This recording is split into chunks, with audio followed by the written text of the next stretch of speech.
Pawn it for $10, or take a hammer and shatter it to pieces right this instant. 3 o'clock in the afternoon. A high-powered real estate broker, utterly shattered within the confines of a skin-tight white silk dress, practically hurled herself into my shop, slamming a $50,000 Rolex onto the smudged glass. You might ask yourself what kind of billionaire would be foolish enough to conceal a blackmail camera inside an exorbitant timepiece, only to hand-deliver that very evidence to his victim. The truth is, the elite perpetually dig their own graves with the shovel of their own boundless hubris. My name is Silas. Once a high-end fixer for the upper crust, I have since retreated to the shadows to run this dilapidated pawnshop. 15 years in the trade has taught me one incontrovertible truth. The exact moment a confident manipulator pulls the noose tight is the very moment he bares his own throat to the blade. June in this city carries a nauseatingly oppressive flavor. The atmosphere was a viscous sludge, heavy with humidity and the noxious exhaust fumes bleeding from the gridlocked avenues, drifting lethargically into the sun-starved alleyways. The rusted ceiling fan directly above my head groaned with each rhythmic clatter, slashing in sheer desperation at the suffocating block of air trapped within the shop. The mid-afternoon sun was harsh and blinding, piercing through the grime-filmed storefront glass to cast razor-sharp shafts of light that bisected the gloomy room. Within those luminous columns, countless microscopic dust motes danced a slow, suspended waltz, resembling the pulverized fragments of 1,000 broken lives that had drifted through this very space. The stench of rotting wood, the stale perspiration lingering on second-hand wares, and the coppery tang of rusted metal coalesced to forge an atmosphere of absolute confinement. My pawnshop is the terminal station for those who have run out of road. I am intimately acquainted with stifled sobs, accustomed to clumsy fabrications, and thoroughly familiar with the stench of despair. Yet on that particular day, despair assumed a form so magnificent it violently ripped through the shop's necrotic ambiance. The brass bell suspended above the doorframe suddenly shrieked, a piercing, ear-splitting trill. The heavy wooden door was shoved inward with violent force, slamming hard against the exposed brick wall. She walked in. In that fleeting second, everything in my shop seemed to recede, fading into a mere backdrop for a profoundly destructive presence. She looked like an angel violently stripped of her wings, plummeting straight from the radiant stratosphere into the muddy abyss of a damp underworld. She wore a pristine white silk bodycon dress, the prohibitively expensive, delicate fabric clinging desperately to her sweat-drenched skin. The dress squeezed every millimeter of her flesh with a cruel tightness, constricting her waspish waist and flagrantly flaunting her staggering, breathtaking curves. The deep, plunging neckline trembled violently with every oxygen-starved gasp, exposing a full, vibrant bust that was currently being suffocated by sheer absolute panic. Illuminated by the harsh daylight spilling through the doorframe, her hourglass silhouette presented a painfully provocative contrast, utterly alienated among the grimy glass display cases filled with rusted wrenches and tarnished gold-plated chains. But I did not look at her with the ravenous eyes of a starved man. I observed her through the calculating lens of a former predator, assessing a young doe that had just snapped the trap shut on its own leg. The immaculate makeup on her delicate face had been decimated. Her sharp eyeliner was heavily smudged at the corners, bleeding down her pallid cheeks from the few tears she had fruitlessly attempted to suppress. Her voluminous, elaborately styled curls were now a chaotic tangle, several damp strands plastered against a forehead slick with cold sweat. Her large, doe-like eyes burned with a feral, manic luminosity. She cast her gaze wildly about the room, her eyes darting with frantic paranoia, as if terrified that a disembodied hand might lunge from the darkened corners to seize her by the throat. Then her gaze locked onto me, a middle-aged man in a rolled-up button-down shirt dusted with iron filings, sitting in dead silence behind the glass counter. She lunged toward the counter, the heels of her exorbitant Louboutins hammering out a frantic, staccato rhythm against the creaking plywood floorboards. With a jagged, brutal motion so forceful it practically scraped her own wrist, she tore off the oversized men's watch clutched tightly in her palm and hurled it toward me. The dense block of metal crashed against the scuffed, tempered glass, That dry, hollow thud rang out, sharp, decisive, and heavy, filling the suffocating silence. It was a Rolex Daytona, an 18-karat rose gold edition, its diamond-encrusted bezel reflecting brilliant, blinding shards of light, a luxury ornament engineered to flaunt pure power, now lying desolate like a toxic pathogen she was desperate to amputate at any cost. I did not immediately respond to her lunatic demand to pawn it for $10. In this line of work, silence is an exquisite psychological metric. Exhaling a soft sigh, I leisurely extended my hand and picked up the timepiece. The gravity of authentic gold dragged heavily against my palm. The second hand swept along with smooth, flawless precision. A perfect object. Far too perfect. $10 for a block of 18-karat gold and a machine of perpetual rhythm. I intoned my voice a low, gravelly drone, intentionally dragging down the room's boiling tempo. You are not short on cash. That silk dress you're wearing is enough to cover the rent for this space for 3 months. Those shoes on your feet equate to half a year's wages for a cashier. People don't bring a limited edition Rolex to a shady suburban pawn shop to beg for $10 for a fast food meal. Unless, I raised my cold eyes, staring directly into the terror-trembling depths of hers, unless this item is scorching your very flesh. Unless it is no longer an ornament, but an invisible shackle. Serena's shoulders convulsed in violent tremors. Her body language was an open book to me. She wrapped her arms tightly around herself, a textbook defensive posture, desperately attempting to shield her heaving chest beneath the sheer silk, as if trying to shrink herself into non-existence to evade some unseen, scrutinizing glare. The blistering pride of a real estate titan, accustomed to breathing fire at the negotiating table, had been utterly pulverized. You don't understand, she whispered, her teeth sinking into her lower lip until it bled. He is a monster. He placed it in my dressing room. He claimed it was a gift, told me to keep it safe. But this morning, when I woke up early and accidentally dropped it, the back crystal cracked and I saw something that shouldn't be there. I furrowed my brow. The heavy velvet curtain of this chess match was beginning to rise.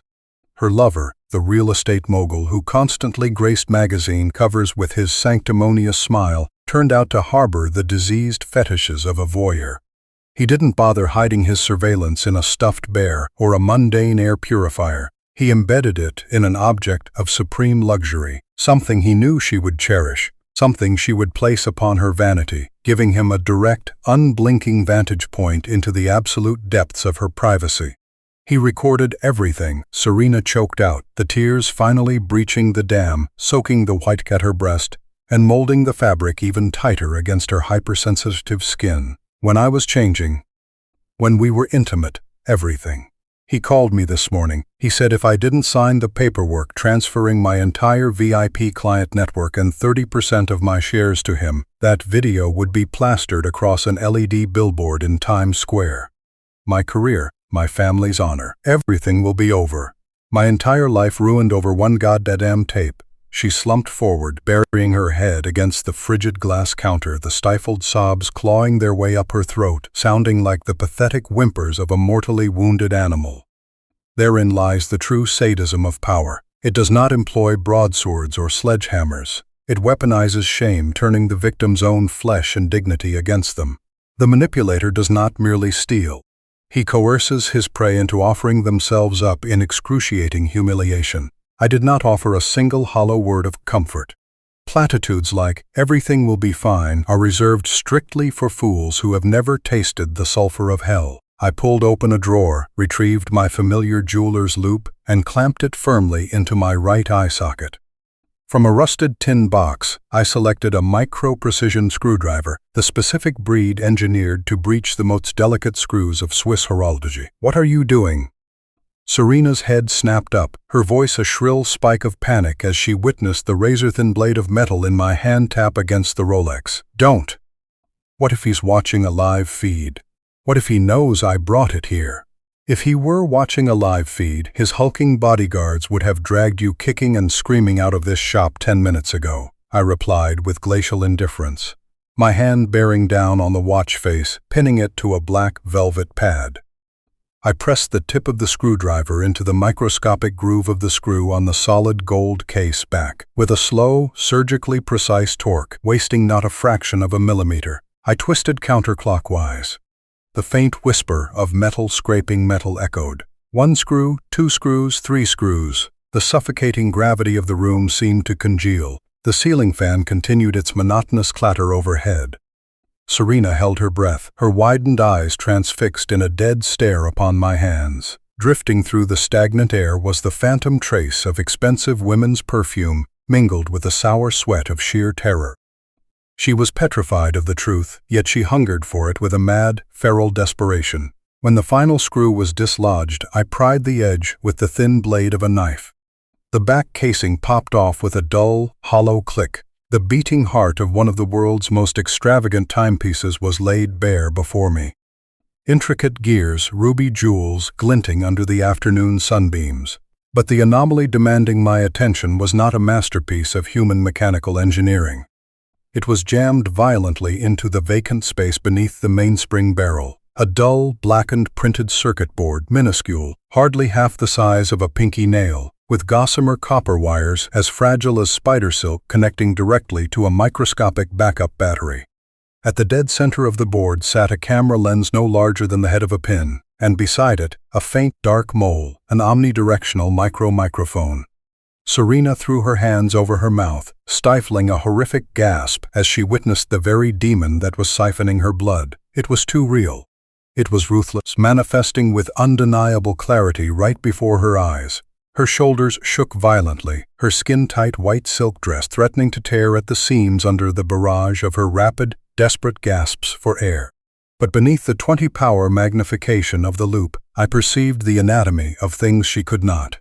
I swept my gaze across the microscopic arrays of serial numbers inked onto the board, evaluated the positioning of the modified lithium polymer battery, and, most crucially, noted the NAND flash storage chip soldered sloppily next to the camera block. A rare, asymmetrical smirk, acerbic and brimming with absolute contempt, slowly crawled across my weathered face. I plucked the loop from my eye and dropped the screwdriver onto the metal table, eliciting a sharp, icy clink. Serena, I invoked her name, my voice having shed its initial frigid detachment, replaced now by the lethal calm of a longsword just drawn from its scabbard. I have a piece of terrible news, and a piece of extraordinarily good news for you. She looked up, her tear-brimmed eyes clinging to me like a drowning victim clawing at a rotting plank of driftwood. Her throat constricted, rendering her mute. She could only offer a frantic nod in anticipation. The bad news is, that bastard installed integrated motion detection software. This camera has, in fact, recorded everything within the confines of your bedroom in resolutions sharp enough to decimate your reputation across every media platform in existence. Serena squeezed her eyes shut. Her entire body went totally flaccid. The hands that had been digging into the edge of the table slowly slipped away. Utter, abysmal despair engulfed her spectacular curves, dragging her down into the pitch-black ocean of her own degradation. But the good news is, I slowly leaned forward, planting both hands firmly on the glass to bridge the chasm between us, forcing her to open her eyes and meet my gaze. Those who harbor a fetish for clandestine blackmail are often steeped in their own grandiosity, yet they remain pathetically ignorant when it comes to hardware engineering. He didn't utilize a cloud streaming transmitter, fearing hacker intercept or an IP trace. He relied strictly on internal local storage. Serena blinked, seemingly incapable of digesting the sterile technical jargon. The fog of bewilderment still clung heavily to her saturated eyelashes. Allow me to translate into layman's terms. I pointed directly at the minuscule black dot on the circuit board. This modified battery and the capacity of that storage chip signify one undeniable fact. He configured this microphone to run continuously for 48 uninterrupted, unblinking hours. He is so pathologically obsessed with controlling you that he desired to capture the very sound of your nocturnal sighs. I leaned back, folding my arms across my chest, my gaze methodically sweeping over the shifting complexion of the beautiful woman before me. He wore this watch the night before last, correct? Right before he conveniently abandoned it on your vanity last night? Yes, Serena nodded, the memories rewinding in excruciating slow motion within her mind. He wore it to the office yesterday morning. He claimed he had an exceptionally critical closed-door meeting he couldn't miss, and strictly commanded me never to touch the watch once he took it off. I gave a slow nod, my index finger tapping a steady rhythmic cadence against the grimy glass, the grim metronome of a death warrant being drafted, a closed-door meeting. Simply magnificent, I whispered, the asymmetrical smirk deepening, etching lines of pure malice into my face. A little secret for you, Angel. When this microphone was continuously recording since yesterday morning, it wasn't programmed to differentiate between the rustle of your garments in your bedroom and the vocal cadence of your boss. He completely forgot that before this sinister little parasite recorded the secrets of its victim, it faithfully documented every single atrocity of its master. Unless I am gravely mistaken, yesterday morning, your narcissistic lover used the very microphone strapped to his wrist to self-record his entire telephone negotiation with the South American cartel's money launderers regarding that ghost town coastal project. The room instantly plummeted into a sepulchral, deathly silence. The ceiling fan continued its rhythmic, indifferent clatter. But within Serena's eyes, I watched the inferno of blind panic begin to smother, yielding its space to a different kind of spark, one infinitely more dangerous, vastly more brilliant. It was the icy illumination of profound realization, the sudden epiphany that she was no longer a docile lamb willingly inserting its own neck into the guillotine. You are currently holding a ticking time bomb in your hands, I concluded, my eyes drilling into the chest that was now heaving with an entirely new breath. The respiration of resurrection and vengeful hellfire. And his own idiotic hubris has automatically coiled the detonator wire around his own throat now. The question is no longer what he intends to do to you. The question is, how exactly do you wish to crush him?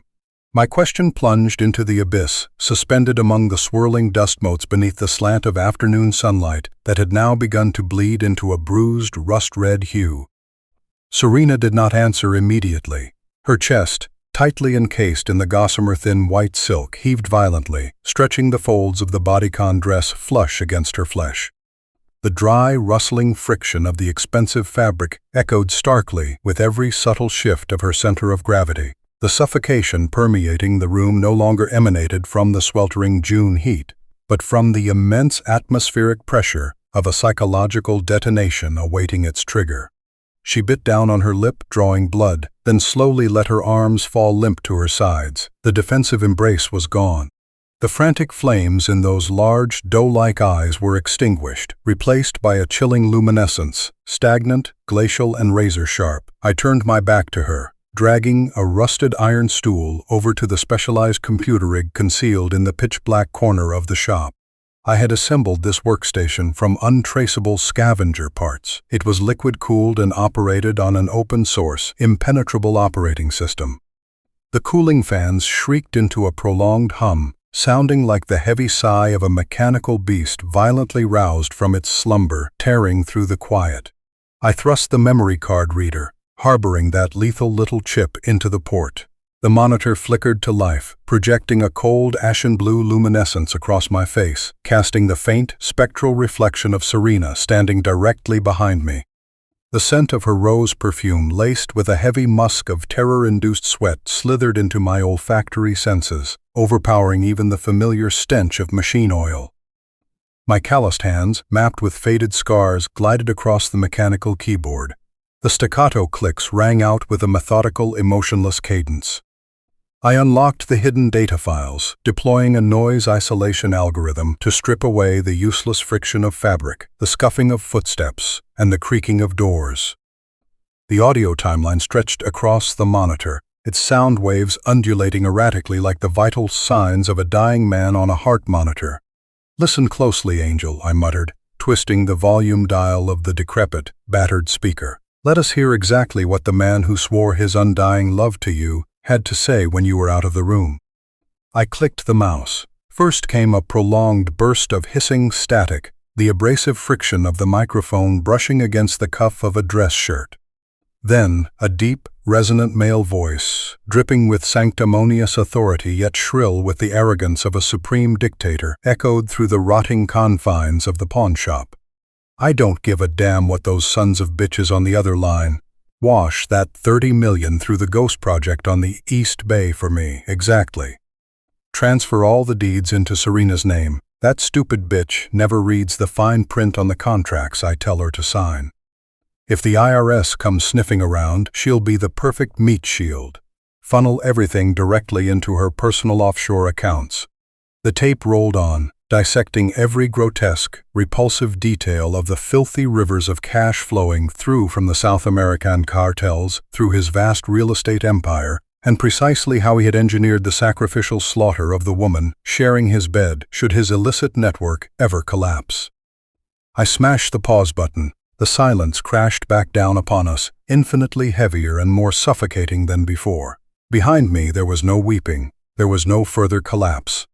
I swiveled my chair around. Serena stood rooted to the floorboards, her face as ashen and lifeless as a wax effigy, but her hands were clenched so ferociously into fists that her knuckles shone bone-white.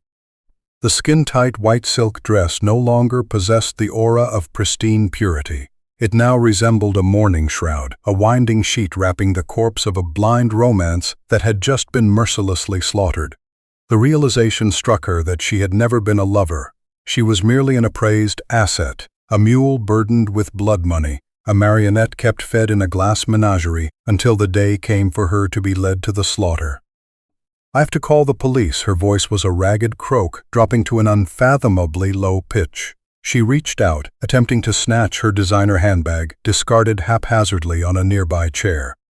"I'm taking this absolute filth straight to the FBI field office. I know an agent there. This recording is enough to lock him away in a federal penitentiary until he rots. And in exchange, you will be wearing a matching jumpsuit right beside him," I replied with sterile composure, lunging out to clamp my hand around her wrist before her fingers could graze the leather. Her skin was freezing, a jarring contrast to the sweltering temperature of the room. The abrupt physical contact made her flinch, her eyes blowing wide as she glared down at me. "Let go of me," she hissed. I did not release her. I merely slackened my grip a fraction, just enough for her to feel the weight of my restraint. "Sit down and start using the brain of a master negotiator to think this through," I commanded, enunciating every syllable like sugar-coated hollow-point bullets. "The law is not a blindfolded sword of righteous justice like in the fairy tales. It is a playground for men who possess the capital to hire the most venomous whoring attorneys on the eastern seaboard. If you hand this over to the feds, his defense team will immediately invoke the fruit of the poisonous tree doctrine. This is an illegally obtained wiretap, acquired without a warrant, devoid of consent. It holds absolutely zero admissibility before a grand jury." I let go of her wrist and turned back to face the glow of the monitor. "Furthermore, he will countersue you for grand larceny and severe invasion of privacy, and as a parting gift, he will upload that bedroom tape to the dark web before he even steps foot inside an interrogation room. In the end, he walks out on bail, while you lose your empire, your dignity, and you become a grotesque punchline for the entirety of America." Serena staggered as if she had just absorbed a brutal hook to the ribs. She collapsed into the dilapidated leather armchair opposite my desk, the tight silk buckled and contorted, displaying her immaculate curves that were now utterly saturated with profound impotence. "Then what am I supposed to do? Sit and wait for him to execute me?" "No." I smiled, a smile that my former clientele from a bygone era would recognize instantly as the harbinger of total annihilation. "We do not use the law. We use his own boundless greed and unfathomable arrogance against him. He wants you to sign a transfer deed, doesn't he? We are going to give him exactly what he desires." My 10 fingers initiated a frantic, feverish dance across the keyboard. I am no master of soldering circuitry, but when it comes to scripting malicious code to eviscerate an adversary from the inside out, it had long been a macabre hobby of mine during countless insomniac nights. On the pitch-black monitor, cascading lines of emerald green code raced downward. I was engineering a Trojan horse, a highly virulent mutation of ransomware. It wasn't designed to spread blindly and extort petty cash like the work of amateur hackers. It was a bespoke singular weapon, calibrated to target one specific server architecture, and the second it was triggered, it would paralyze every gateway protocol and encrypt the entire hard drive framework with military-grade obfuscation. I saved the virulent payload, camouflaging it beneath an immaculous veneer, a harmless spall transfer statract signed Serena, PDF. Time bled away unnoticed. The sun had long since slipped beneath the horizon. Absolute darkness swallowed the alleyways, and the stifling heat of the afternoon surrendered to the bone-chilling, marrow-deep dampness of the night mist seeping through the cracked window frames. The flickering red neon sign hung outside the shop began to strobe, casting a sickly blood-red pall over the interior. That crimson illumination washed over Serena's face, caressed her proud neck, and stained a section of the white silk dress that hugged her hourglass physique so tightly. Submerged in the shadows of the pawnshop, she radiated a beauty that was spectral, highly venomous, and agonizingly seductive. "It is finished." I slid the diminutive USB drive toward her, the harsh scrape of plastic against glass shattering the quietude. "Tomorrow morning you will walk into his office. You will return this watch to his desk, playing the role of the perfectly domesticated lamb. He will believe he has utterly crushed your spirit.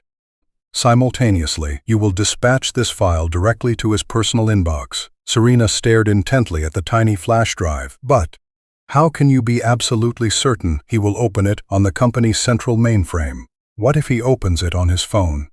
"Because he is a malignant narcissist," I replied, slowly pacing around the glass counter, advancing toward her. The spatial gap between us narrowed to a fraction. I could vividly hear the erratic intake of her breath, observe the frantic rise and fall of her bust pressed violently against the silk. A narcissist never savors his ultimate victory on a pathetic 6-inch screen. He wants to gorge himself on your capitulation. He wants to witness your signature sprawling across a deed of surrender on a massive, high-definition monitor. He will open it precisely within the sanctum of his office.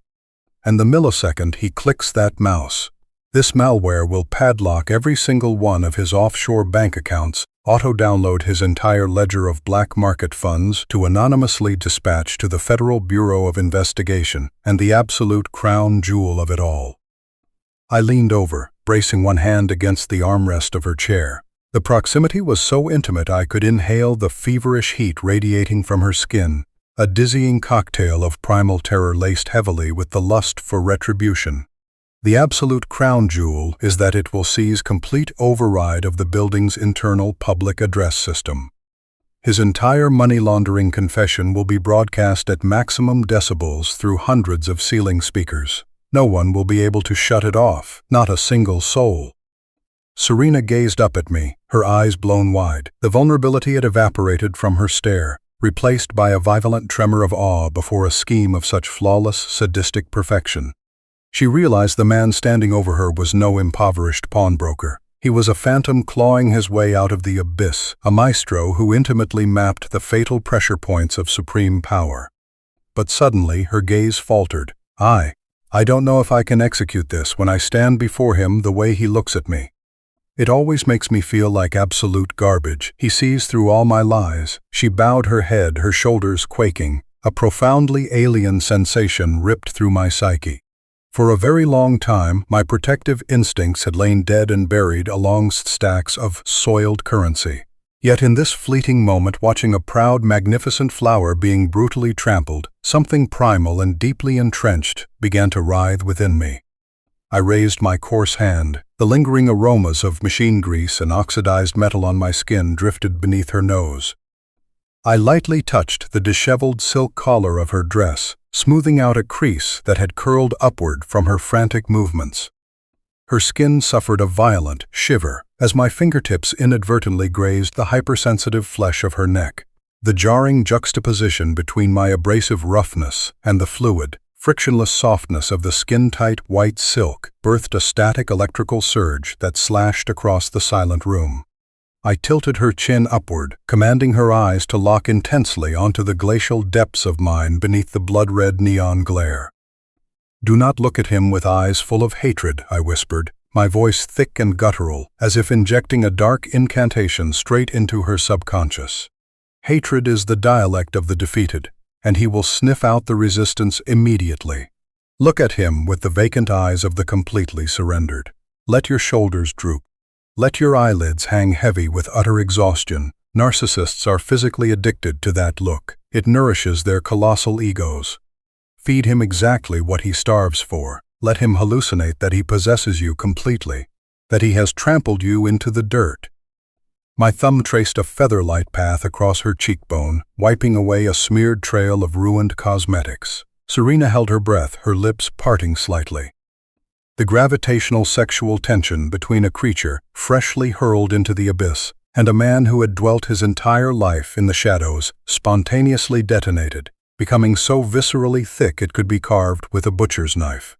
Let him feast upon that hallucination, I continued, my lips contorting into an emblem of merciless cruelty, right up until the exact moment he chokes on his own severed tongue. A delicate shudder transmitted from her cheekbone through my calloused fingertips, then dissolved into the viscous cold of the midnight air, leaving behind an overwhelmingly vast silence. It was the Genesis moment where fabricated submission was conceived, heavily embalmed in a vengeance so frigid it could freeze the marrow inside a man's bones. 9 o'clock the following morning. The atmosphere of the financial district bore a radically different flavor from my squalid little corner of the world. It was the scent of sterilized wealth, the aroma of exorbitantly priced hand-woven carpets soaked in the aggressive chill of central air conditioning, and the steaming vapor of espressos brewed from top-tier Arabica beans. I sat in a nameless coffee shop tucked across the street, directly facing the monolithic glass tower that flaunted the real estate conglomerate's omnipotence. The skyscraper's glass facade mirrored the blinding, razor-sharp morning sun, resembling a colossal blade plunging straight into the heavens. On the tarnished aluminum table before me, a cup of pitch-black stone-cold coffee sat beside my open encrypted laptop.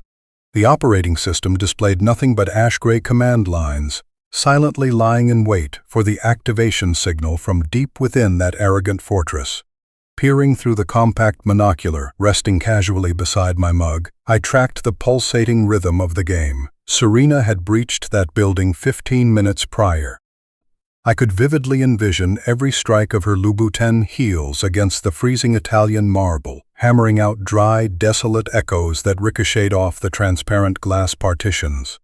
Today she did not wear yesterday's white silk. Instead, she donned a pale cream bodycon design, suffocatingly tight, exhibiting her incendiary hourglass figure in its absolute entirety.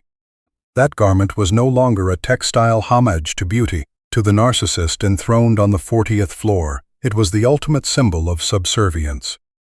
The plunging neckline hoisted a wildly heaving bust. Her constricted waist swallowed her breath, and the curvature of her hips sloped downward in absolute obedience.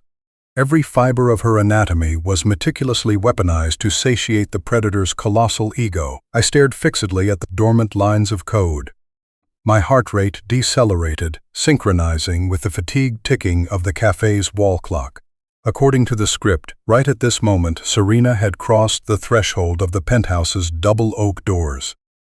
That office was undoubtedly reeking of expensive Tom Ford cologne and Cuban cigars, the signature musk of men who grant themselves the divine right to dictate the fates of others. She would place the diamond-bezeled Rolex upon a mahogany desk. Her hands had to be executing an Oscar-worthy pantomime of trembling defeat. She would lower her proud shoulders, let her gaze plummet and glaze her eyes with the misty fog of absolute surrender. The boss would smile. A patronizing, euphoric smirk upon seeing the canary willingly fly back into it. He would pick up the watch, pressing the rose-gold casing, drinking in the intoxicating nectar of his triumph, entirely oblivious to the fact that the cold metal he held had just been baptized in a lethal neurotoxin. "I sent the contract to your email," she would whisper, utilizing a shattered, resigned cadence, and then the utter stupidity of pure greed would guide his index finger. On my laptop screen, a minuscule green dot suddenly flashed in the lower right quadrant. The corner of my mouth twitched upward, twisting into a distorted glacial sneer. He clicked the mouse. The very millisecond the PDF file named contract signed, downloaded into the central mainframe, an invisible yet ear-splitting microchip squeal seemed to drill directly into my eardrums from hundreds of yards away. The Trojan horse shattered its camouflage. The ransomware malware was unleashed like a plague of starving locusts erupting from the subterranean depths, rapidly devouring the building's entire firewall perimeter. The ambient temperature inside the climate-controlled server rooms was undoubtedly spiking. Cooling fans must be roaring like jet engines as the CPUs were brutally forced to run at maximum capacity to encrypt the architecture. I jammed my earpiece in and hammered out a brute force command line to hijack the internal security cameras. The feed materialized grainy, yet adequately crisp for me to bear witness to the gates of hell swinging wide open. The 60-inch curved monitor confronting the Narcissist violently flickered, then mutated into a shade of arterial blood red. Scrawls of military-grade encryption warnings cascaded frantically across the display. Total access to the Cayman Island accounts, the black ledgers masquerading as charitable foundations, the Ghost Town Coastal Project, all of it violently slammed shut by a 256-bit encryption algorithm completely devoid of a decryption key. Tens of millions of dollars of liquid assets vaporized from his grasp in a tenth of a second. The billionaire bolted upright, stumbling backward, his leather chair violently kicking back and smashing into his liquor cabinet. The blood entirely drained from his sanctimonious face, leaving it ash-gray and violently convulsing. The sheer, blinding panic of a man suddenly struck blind in the dead heat of noon. But that was merely the warning shot. The true velvet guillotine was only just descending. Within the necrotic silence currently asphyxiating the 40th floor, the internal public address system, a network exclusively reserved for soothing jazz or dire emergency protocols, abruptly emitted an agonizing shriek of electrostatic feedback. The noise careened down the marble corridors, slithering into every cubicle, violently battering against the proof glass panes. Then, the boss's habitually deep, authoritative voice boomed out, but amplified 100-fold, roaring down upon the heads of the entire board of directors, the staff, and the high-profile clients present in the lobby. I don't give a damn what those sons of bitches on the other line want.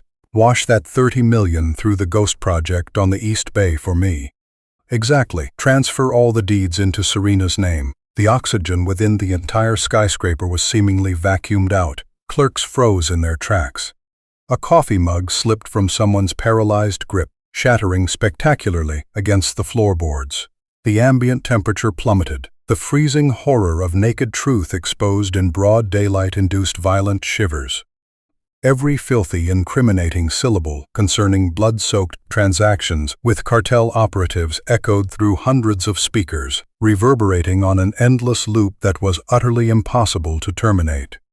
The audio control hub was entirely barricaded by the malware.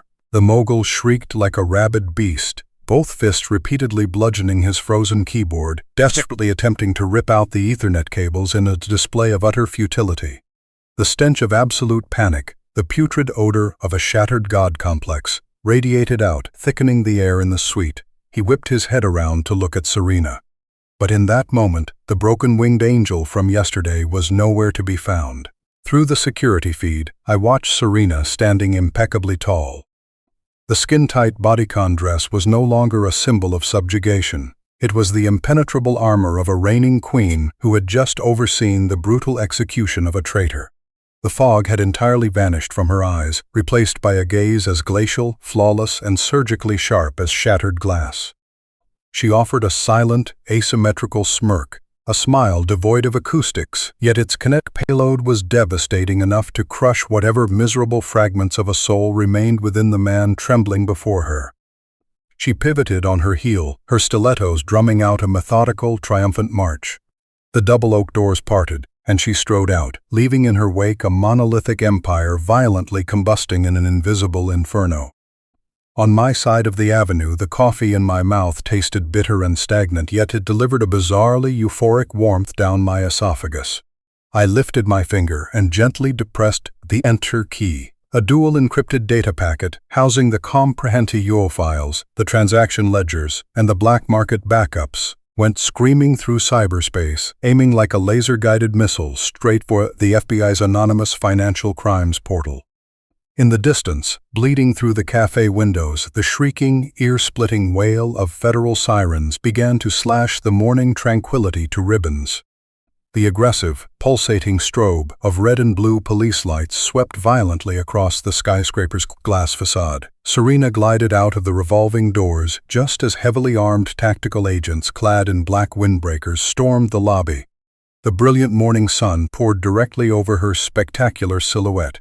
She casually raised a hand to smooth her voluminous curls, never casting a single backward glance at the catastrophic ruins behind her. Her silhouette dissolved seamlessly into the frantic rush of pedestrian traffic, flawlessly obliterating any trace that a victim had ever existed. 1 week later, late into the night, the pungent, stinging reek of ammonia glass cleaner assaulted my nostrils as I methodically scrubbed the lingering smudges from the display cases with a tattered rag. The ceiling fan continued its eternal, melancholic clatter. Outside, a gentle, misty June rain blurred the blood-red luminescence of the neon sign, bathing the pawnshop's interior in an even deeper, more oppressive gloom. The brass bell chimed. I didn't bother looking up immediately. Soft, unhurried footsteps glided across the hardwood floor. The hauntingly familiar perfume of roses laced with musk infiltrated the musty, decaying air. When I finally raised my head, Serena was standing there.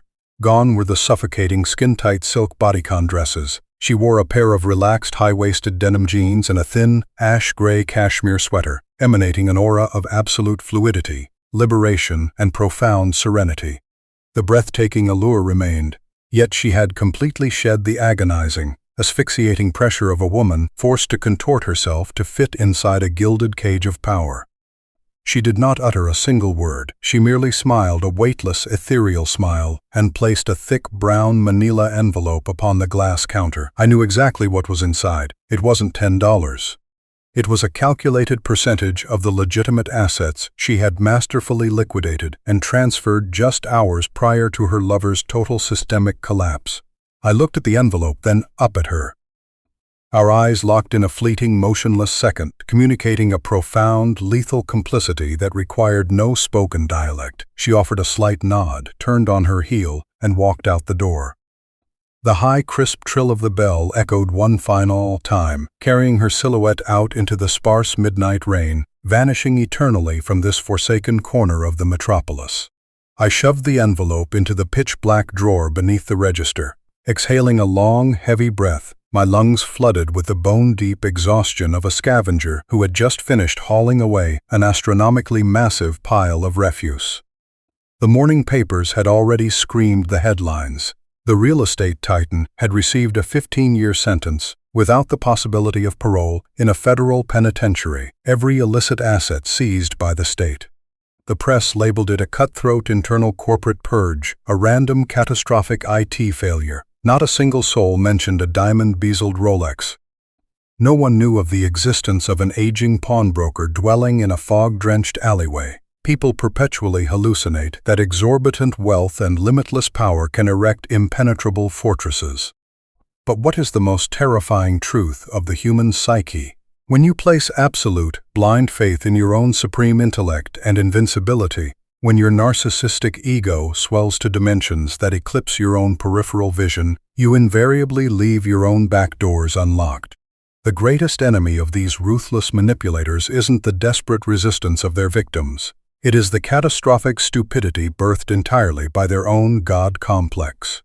They die suffocating inside the very immaculate shells they labored so intensely to forge. My name is Silas. My pawnshop resides directly on the jagged border between grand deception and its ultimate, agonizing toll. If you happen to be carrying an item upon your person that defies monetary appraisal, or a festering secret that is actively devouring your soul, the neon sign of my shop remains illuminated. Many have argued that Serena crossed an unforgivable line. She didn't merely incarcerate a despicable man. She stripped him of his entire fortune, annihilated his honor, and incinerated his entire legacy in front of hundreds of onlookers. A ruthless, glacial, and entirely uncompromising retribution. If it were you, standing before a predator who weaponized your most intimate vulnerabilities, wielding your own flesh and self-respect to blackmail you into a corner with no exit. Would you choose to merely reclaim your freedom and walk away into the quiet night? Or would you grind him into a pile of smoldering ash, precisely as we did? Tell me your verdict down in the comments below. Do not forget to like and subscribe to the channel to uncover the next terrifying abysses of the human condition, before these tales are swallowed whole by the encroaching dark. Until we meet again.